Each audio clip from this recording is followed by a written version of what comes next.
Wales, from a South Wales mining village. My wife is from a South Wales mining village of Gwladys, and I wanted to tell the tale of her mother, Gwladys, who was quite a character, in fact. She was third generation Romany from settling into Brick. So her grandfather was called Morgan Rees, and he was the first generation to settle into Brick. But it didn't go too well, really. He was a bit restless. He said to his wife said, "Can you go down the shop and buy a quarter of tea?" We bumped into a mate, and his mate said, "Well, I'm going to Barry Dock and smuggle myself onto a banana boat, and I'm going to go gold hunting in the United States." And, well, the temptation was too much. And he went off to have a great adventure. And he was with Buffalo Bill and various other things, and finding his fortune and mining in Pennsylvania. Anyway, the end of that bit of the story is he did return to his wife 22 years later with the quarter of tea.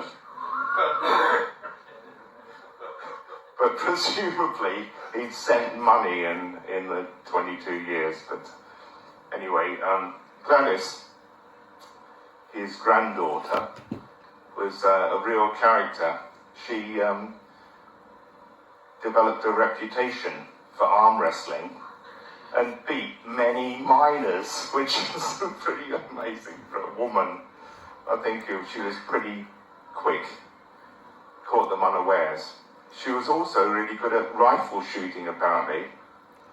And I met her, my now wife, but I met her in when they moved to Abraman.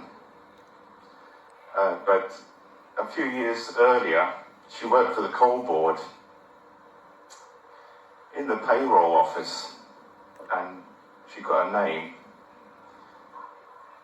It was Gwladys Payday today, and her name was Gwladys. So she used to distribute the buff pay packets.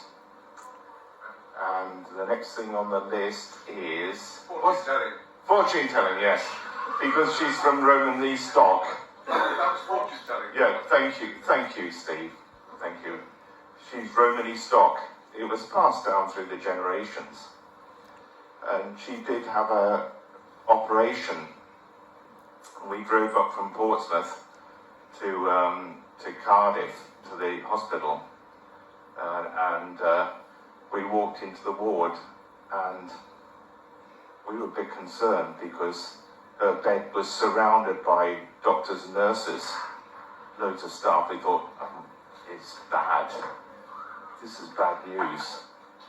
You know, perhaps she's actually dying or something. No, they were queuing up to have their fortunes told. It was normally tea, but she did palm reading as well. She was an incredible host, and when I was invited for Christmas dinner, I was absolutely amazed. I was prompted beforehand, don't eat everything, because the host, the Welsh host, will think they didn't give you enough food. I was presented with Christmas dinner.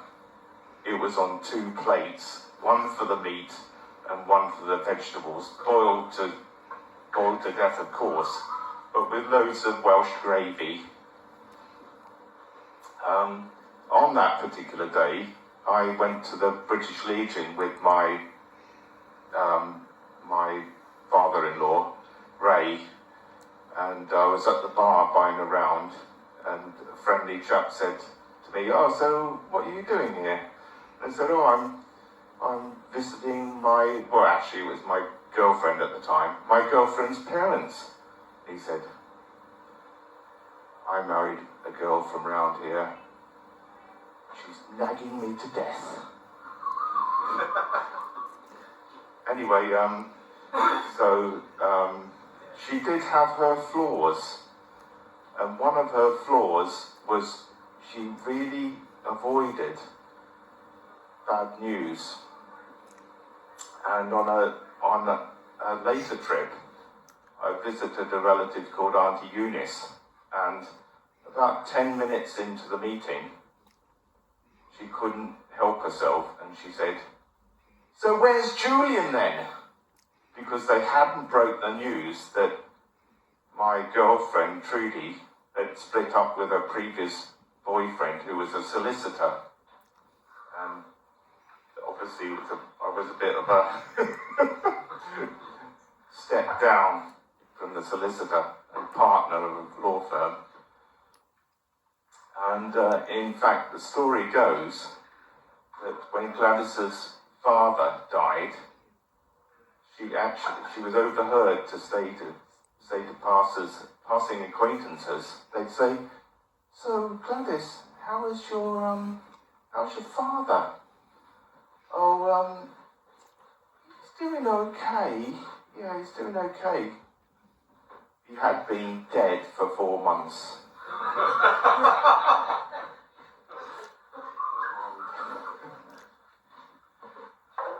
The last one, the last one.